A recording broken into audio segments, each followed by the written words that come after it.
Hello everyone. Today we'll finally be able to actually execute our code in our JavaScript interpreter. So the last two lessons resulted in us having a set of tokens based on our source code and also an abstract syntax tree that encoded precedence and associativity. And the next thing we'll want to do is we'll want to be able to actually execute a statement like this. So after this episode, our interpreter will finally be able to actually execute this, and it will understand that 3 divided by 2 is a half, 2 plus a half is 3 halves, or 3.5, and 3.5 times 2 will be 7. So the first thing we'll have to do is we'll have to create this missing part. So we got the legs for tokenization, we've got the parser for building the abstract syntax tree, and lastly we'll need the interpreter for actually executing our code. And in there we'll just create the skeleton for the interpreter, and all the skeleton of this will have to include the operator overloads for each kind of expression type, because what an interpreter really is it's just it's a kind of visitor that visits every kind of expression type. And we'll only try to make this a very simple interpreter for arithmetic expressions, and we'll kind of continue and make it more complex as the series continues. So you can see right here in our expression variant that we have these different kinds of expression types, and what we'll want to do is we'll want this interpreter to have an overload for each of them and return a value. So we'll need this value, this JavaScript value type we have, and let's just put them in here and create a macro for this, where we'll return a value based on the operator overload that takes in a const reference of our type, and then we'll step in here and start this over again, and we'll do that 3 times, like so. And now let's also include parser / expression header file for us to have all the definitions of these kind of structs. Okay, let's also now create the CPP file, and in the CPP file we'll actually start defining all of this. So let's create a macro once again where we add the interpreter name and also remove the semicolon, like so, and let's do that 3 more times. Okay, so now we'll have to handle each kind of expression type, whether it's a unary, a binary, a grouping, or literal, and try to return a value from that. So if it's, for example, literal, it will be the most trivial case since we'll only have to return the value. But if, for example, we're handling a binary, we'll have to check, okay, is the binary operator a minus, a plus, a multiplication, or a division, and based on that we'll have to do different things. So let's start off with the unary. For now, arithmetic expressions will only have the option to have this minus operator as a unary, which will negate the number. So what we'll do is we'll check, okay, if unary.operator.type is equal to the token type minus, then we'll know that we'll have to handle it. And the unary operator has this expression pointer to the right, so the thing it has on its right. So we'll once again have to evaluate that and basically have this overload or one of these overloads called once again. So what we'll do is we'll visit this interpreter based on the unary.write value. So that's the actual kind of value that or the variant that will match to one of these functions. And from that we'll retain a value, and that's the unary value. And now we want to apply the minus operator to it. So this will only really work if the unary value will be, well, if we take a look at the JavaScript value, negating a string doesn't make sense, negating a bool might make sense. I don't know how JavaScript handles it. We'll get to the specific parts of how JavaScript handles stuff later down the road. For now, I'll only want to focus on like getting core features done. So we'll only really have to handle the bool case for now. So what we'll do is, well, we'll check if the unary value in here is a bool. So sit get if, and in there we'll be able to put in the double value of our unary value. I believe this takes in the address, so a pointer, yeah. And what does this return? Okay. I have no idea. A pointer, I guess.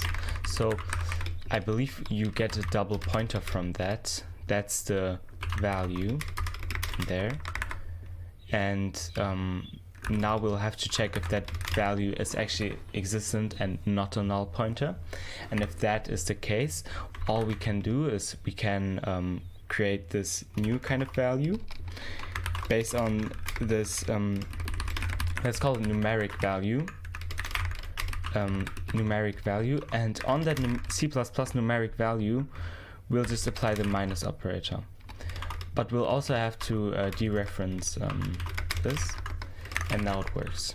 Okay, so we've got the unary operator done. So let's move on to the binary operator. So what we'll do there is actually, well, it's kind of similar to this. You know what? Let's handle the binary operator the last, because the other two ones are so trivial. For example, for the literal, we just have to return this, like it's already included in the struct. And for the grouping, all we have to do is we'll have to return the visit of the grouping value. So the thing that's in here, this expression pointer, we just have to evaluate it. For the binary, it will be a bit more complex. Also, for now, let's just return or let's just return the value like so. And I don't know, just return minus 1.0 for now when it fails. For the binary, what we'll have to do is, well, a bit more complex, because we have these five main types of arithmetic expression. So multiplication, division, addition and subtraction, and optionally the modulus operator. So let's only do the 4 of them right now. So once again, we'll have these different kinds of cases for the binary operator. So let's actually do a switch, where we switch to binary operator type, like so. And in there, we'll have the token type minus, right? And also the case token type minus, the case token type plus, the case token type slash, and the case token type star. And the default case where we don't have a valid binary operator, in which we'll just throw a std runtime error saying something like invalid binary operator. Okay. So for the minus, or for all of these cases except for the plus, because that might be string concatenation, but we'll handle that once again later down the road. For all of these cases, we can assume that both left and right are numbers. So we'll have to do something similar to this. So let's actually extract that into a method where we give, or we might receive, a pair of doubles, like so.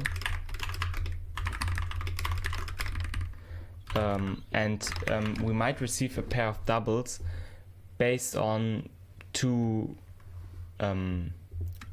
expression pointers. So this is a optional pair of doubles, and this only returns both of them if well, both are actually valid, and that's called this get numbers or get binary numbers. Yeah, I guess. Or what might be a better name for this? Well, I'm not sure.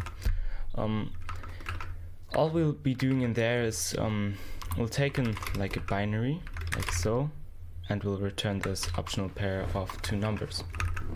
So firstly, we'll have to do well, let's define it in here, like so. And this is part of the interpreter. And in there, we'll have to, well, sit visit both left and right of the binary. So let's visit binary dot left value, like so. Auto value is initialized to this, and let's do the same with the right, and let's call that left value and right value.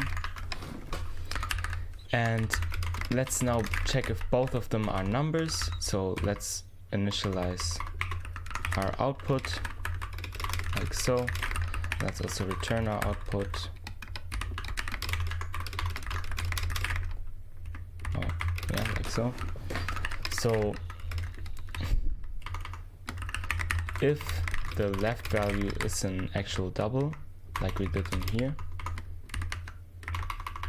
numeric left value of the left value, like so.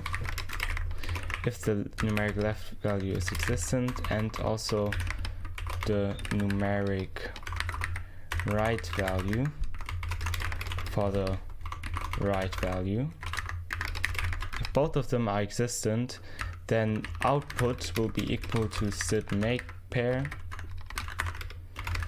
with numeric left value and numeric right value. And it says that there's no variable overload because these are pointers. And we can safely dereference them after ensuring that they are no pointers. And then we'll return the output. So for minus, all we'll do is, well, we'll get the binary numbers. So let's say get binary numbers and put binary in here. And let's also like destructure them. Or can we do that like so? I believe we can.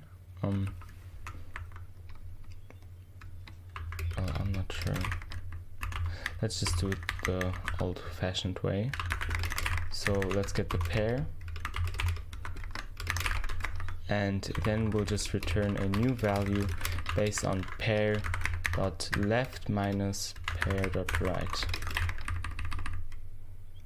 If so, only if the pair has a value. So if pair has value, then we'll return this, else we'll return a value of -1. So I want to handle errors and stuff like that later down the road. For this episode, I only want to have a result where we can like actually see stuff. So pair left, and we have to dereference pair. Like so. Or dot first, it's called, yeah. Well, let's just do this. Pair first and pair second. And let's just do the same for all of the other ones. Like so.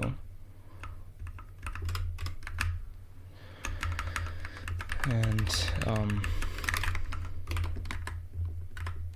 let's just replace break with or break semicolon with nothing.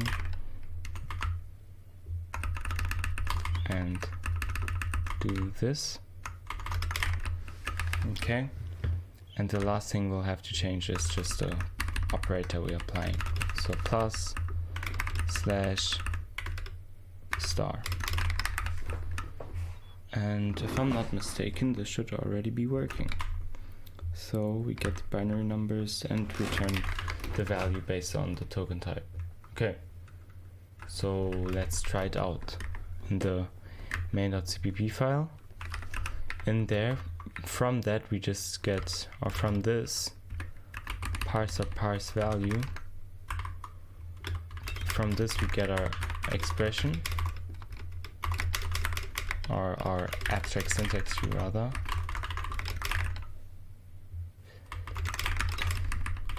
Like so. And now we'll create a JavaScript++ interpreter, and we'll just say, let's just add a method called interpret. So void interpret, or rather value interpret, and all we're doing in there is basically this did visit call. So interpreter interpret, and we'll get an expression pointer in there, pointer, and we'll return std visit pointer this and the pointer's value, like so. And let's also add the expression pointer in here. So everywhere where we did std visit, that was unnecessary complexity. Let's just call interpret std move, and there was unary.write .write, yeah. Call to deleted move, call to deleted constructor.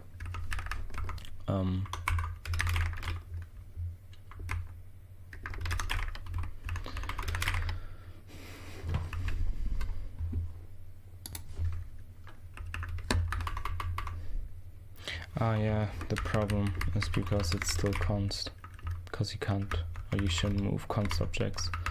Yeah, let's just not have const overloads. That will work as well. So, well, for this it doesn't really matter if we move it out because we won't be using it twice, right? So we can just do that, and in the interpreter, let's just have this 3 more times, and now this should be working. And yeah, still I want to refactor every place where we're using visit, but this should only be here once again, right? Yeah. So all we'll have to do is call std visit, or no, interpret std move binary.write, like so. But once again, it's const. We can't deal with that. So in a second, we should see that we get a working value just from our expression. So now let's maybe try to call this interpreter. So interpreter.interpret rast, and let's move our ast into our interpreter. Well, the std move is such a counterintuitive name because it doesn't move anything at all, but yeah, C++ isn't that good at naming things, right? Okay, so in there we get the value back, and if std get if let's just assume, we can safely assume that this is a double, so let's just get the double value and cout it and end the line. Let's just say result of main.js, like so. And if we did everything correct, it should be working. Result of main.js 7. Yeah, perfect. So maybe let's try to make this more complex. So this should give us 7t, and it does. Okay. I don't know. Well, let's also add unary operators. So yeah, we get 10, and if we check our main.js, 3 divided by -2 is -1.5, -1.5 plus 2 is 0.5, 2 times 0.5 is 1, and 1 times 10 is 10. Perfect. Okay, so as you saw, this seems to be working very well. So we're finally able to actually get a result out of our JavaScript code. So the next steps in the next few episodes will be to like add Boolean logic, string manipulation, and all that kind of stuff. So yeah, if you like the video, make sure to subscribe and also leave a like on the video. And yeah, bye bye.